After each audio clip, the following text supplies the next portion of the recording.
Então a gente vai ver aqui o conteúdo de fila e pilha, tanto a implementação quanto alguns usos na sequência desses vídeos. Primeiro vamos revisar o que foi que a gente já aprendeu e construiu no curso. A primeira estrutura que a gente trabalhou foi o vetor lista sequencial. A característica dele é que os elementos são contínuos na memória.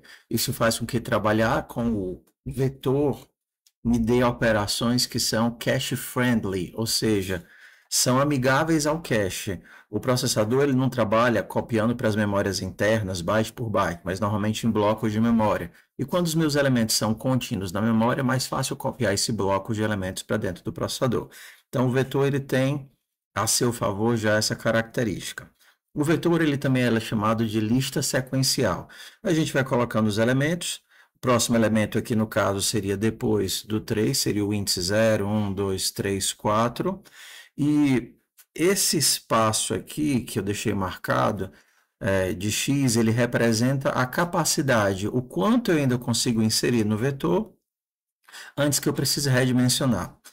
O que é de operação eficiente no vetor? A gente tem que trabalhar na cauda, no último elemento, né, inserindo e removendo o último elemento, a gente tem que uma operação em tempo constante, ou seja, O de 1. Enquanto trabalhar no começo, inserir ou remover esses elementos aqui do meio, exigiriam fazer uma realocação de todos os elementos de uma posição para frente, o que me dá um O de N. Uma característica importante, que eu acho que não foi citada ainda, é o conceito de amortização. O que é que ele significa? Significa que, em média, a gente vai ter as operações no final do vetor em tempo constante.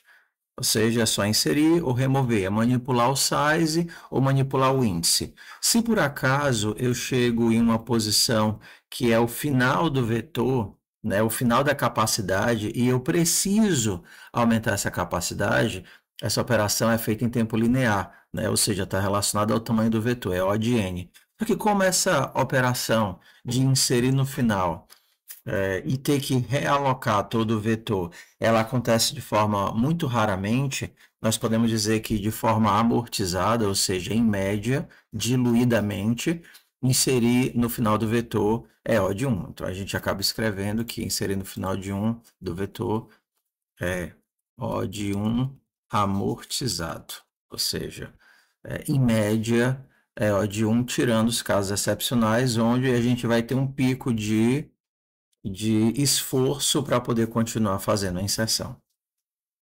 Nas nossas implementações de lista encadeada, nós vimos duas. Quando vocês lerem o termo lista sequencial, isso normalmente se refere a um vetor.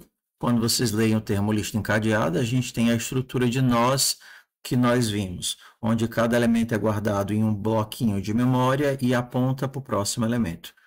Quais as vantagens desse tipo de implementação? A gente tem que as operações de inserção, principalmente, por exemplo, nessa dupla aqui, inserção ou remoção, tanto das pontas, começo e fim, quanto do meio é feito em tempo constante. Desvantagem da lista é que ela não é amigável ao cache. Como cada bloco pode estar em um pedaço diferente, né, ou não contínuo da memória, toda vez que eu preciso percorrer isso daí, eu não utilizo a estrutura do processador de cache interno de forma eficiente. Então, a primeira estrutura que a gente viu foi a lista dupla com nós de marcação, nó sentinela. Tanto poderiam ser dois nós como um único nó, que a gente chamou de root. Então, o root representaria tanto o começo quanto o final da lista. E o meu processo a minha ação de fazer inserções ou remoções é refazer essas costuras. Por exemplo, remover o último elemento seria equivalente a desfazer esses nós e recosturar o 3 para apontar para o último e o último para apontar para o 3. Ou seja, o back do root seria o 3 e o front do 3 seria o root. Na lista simples encadeada, nós não temos nó sentinela, nós de marcação. Então, o primeiro elemento apontado pelo head já é um nó válido. Então, aqui eu posso ter 8, tenho 6, tenho 5, tenho 7 e por aí vai. Então, todos os nós são nós válidos e o que nós temos são ponteiros para representar, para apontar para onde começa a minha lista. O meu head, diferente daqui que era tanto o ponteiro como um nó, ele é apenas um ponteiro que aponta para um nó válido, e o meu tail também é um ponteiro que aponta para um nó válido. Quando a minha lista está vazia, eu tenho que tanto o head quanto o tail aponta para o nulo. Isso aqui seria uma lista vazia. Uma lista com um elemento, tanto o head quanto o tail apontam para esse um elemento. Aqui eu tenho uma lista com um elemento. Meu head está apontando para ele e o meu tail também está apontando para ele e o next dele é nulo. Isso aqui é uma lista com um elemento. Com mais de um elemento, a gente tem essa configuração aqui. Head aponta para o primeiro, tail aponta para o último, e aí nós temos o último apontando para nulo. O que é eficiente fazer nesse tipo de estrutura? Remover do começo é trivial, porque se eu quero remover do começo, basta fazer com que o meu head aponte para esse elemento. Remover do começo é fácil. Inserir do final também é fácil, porque basta eu dizer criar um novo nó bem aqui. E aí, se eu crio um novo nó bem aqui, eu posso dizer para o tail apontar para esse meu novo nó. Fazer as outras operações acabam exigindo, por consequência da lista simples, operações ODN. Então, por exemplo, se eu quisesse remover do final, eu teria que percorrer a minha estrutura inteira para descobrir quem é esse nó bem aqui, para poder remover do final. Então, remover do final é muito ruim, tá certo? Inserir do final é fácil, remover do final é ruim. Em relação ao começo, tanto inserir no começo é fácil, bastaria eu apontar para o novo nó e o novo nó apontar para cá, como remover do começo também é fácil. Bastaria eu desfazer isso daqui. Eu tenho o head e aí essa ação é fácil. Então vamos ter em conta que essa é a base das nossas implementações. As outras estruturas de dados vão ser conceitos que utilizam por baixo alguma dessas três ou variações dela. Então, por exemplo, a primeira é a fila.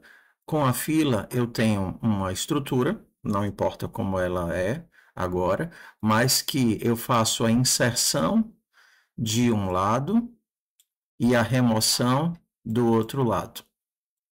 Conceitualmente, a gente chama de vários nomes, tá? Por exemplo, nomes comuns seriam o enqueue e o dequeue.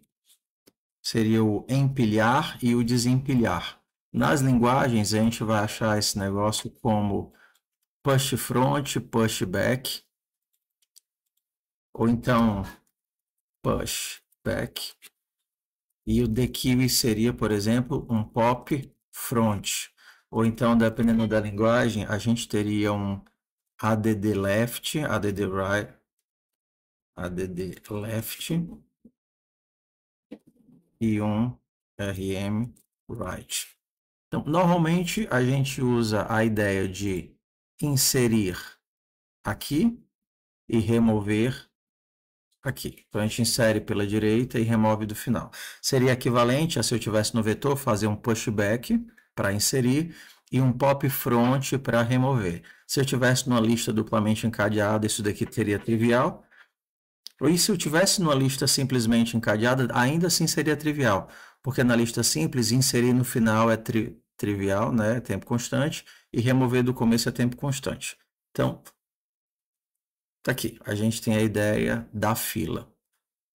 Na pilha, a gente tem uma estrutura onde nós inserimos, essa daqui é a fila, ou queue.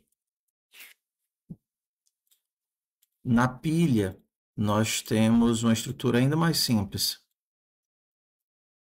porque nós podemos inserir no final e remover ainda do final.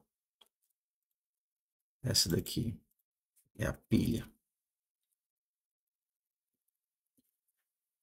Stack. No stack a gente tem a operação de inserção aqui no final e remoção aqui do final. Vamos para as diferenças. Por que essas estruturas aqui elas são diferentes dessas?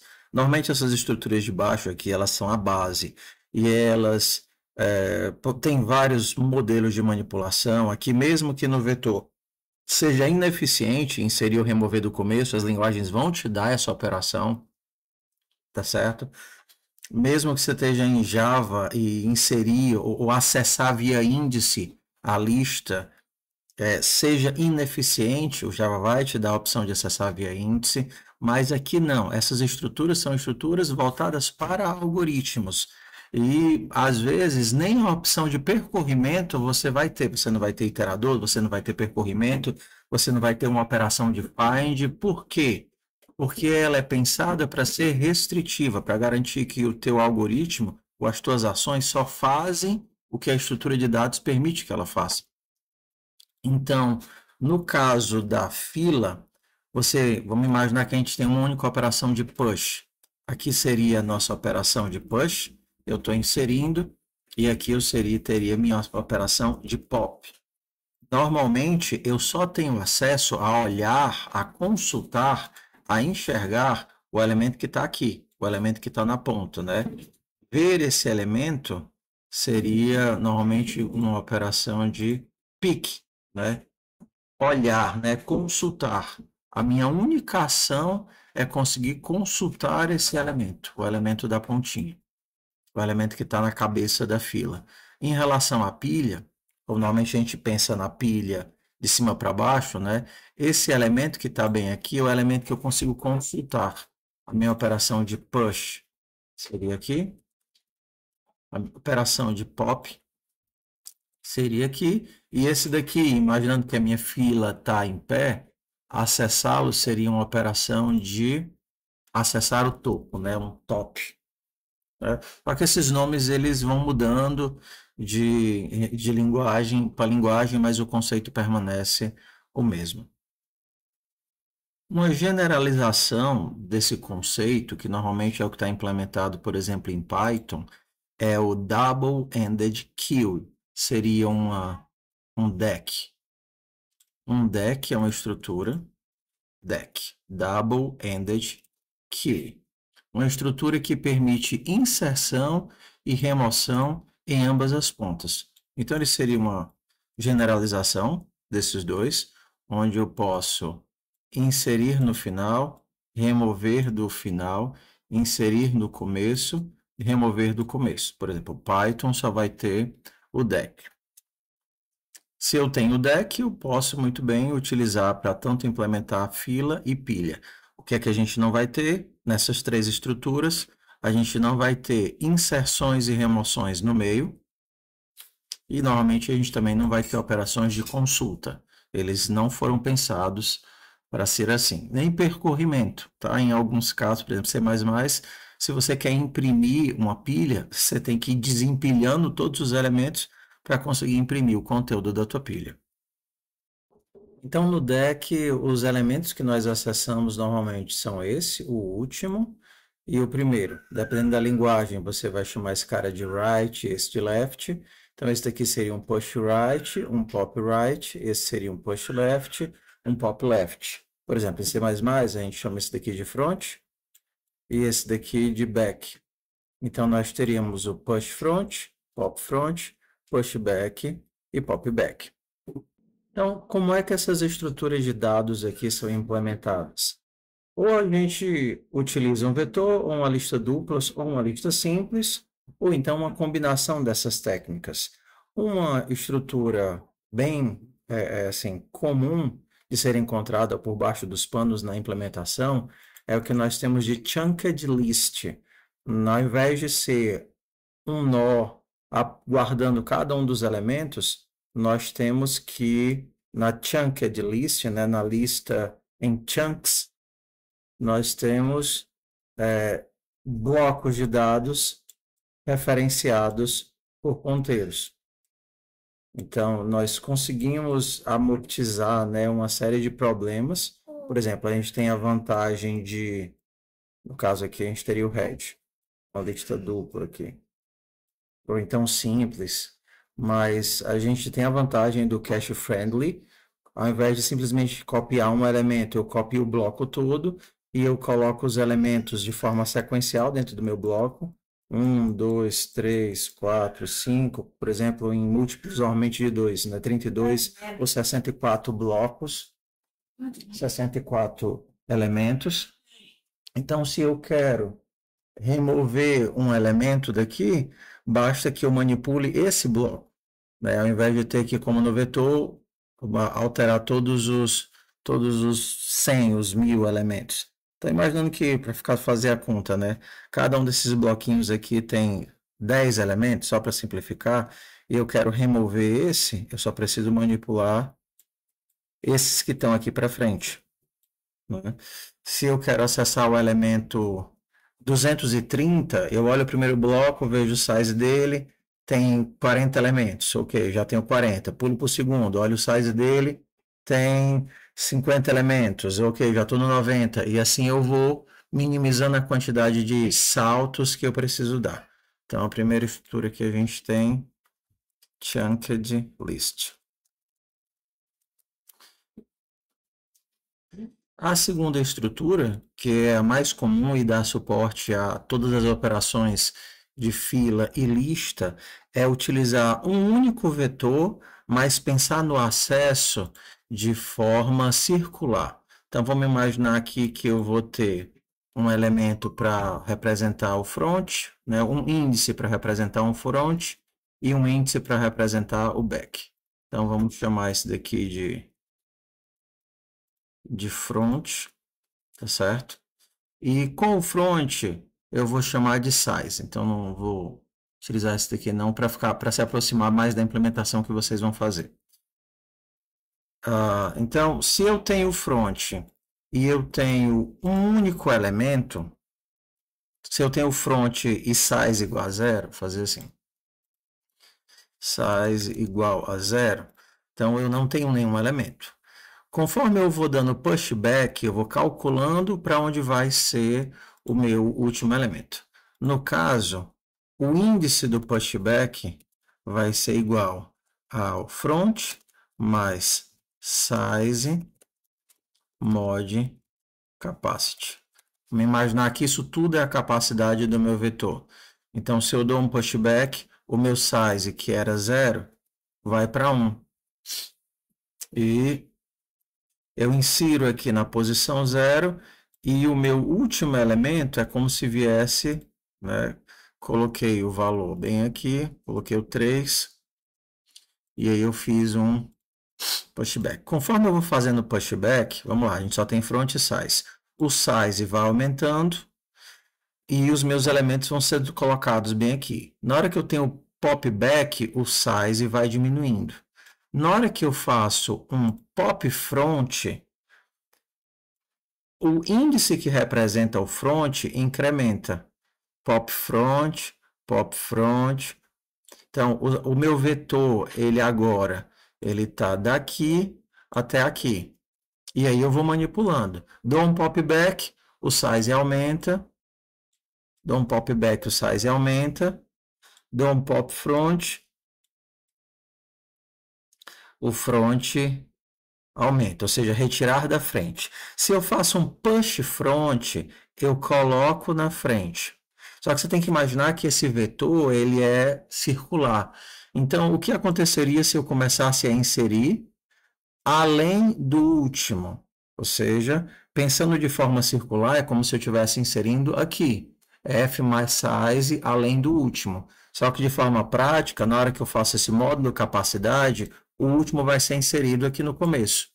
Então, eu teria que esse daqui representaria o front e esse daqui representaria o back. né? O back seria tamanho, front mais tamanho, mod capacity. Conforme eu vou fazendo push front ou pop front, eu manipulo esses índices. Faço um pop, meu vetor está diminuindo. Faço um push, ele está aumentando. Conforme eu faço um pushback, insiro no final, eu modifico esse índice, pushback, popback, de forma que isso é circular. Se eu faço um popback, popback, popback, ele volta para cá, popback, popback, popback, popback, até eu chegar aqui de novo. Ok? Então, o que é que eu tenho? Um único bloco de dados. Eu tenho uma operação cache friendly, né? Eu tenho que operações de inserção e remoção em ambas as pontas são ó de um amortizado.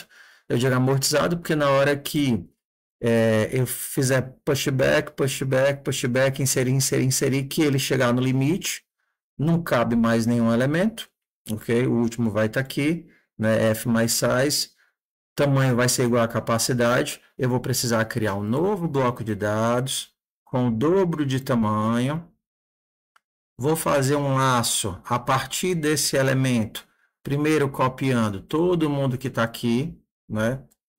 Copio todos esses caras para cá, e depois copio todos esses caras, é um único laço, tá? Só estou fazendo assim para ficar visualmente. Mas começando do primeiro até o último, acessando o índice, utilizando essa técnica do loop circular. O índice que eu quero, ele é sempre calculado assim, né? Mais I. O índice que eu estou buscando vai ser o front, mais I, que é o índice que eu estou calculando dentro do meu laço, módulo capacidade. E aí ele vai fazer o loop. Depois que eu faço isso, aí eu continuo fazendo a minha inserção.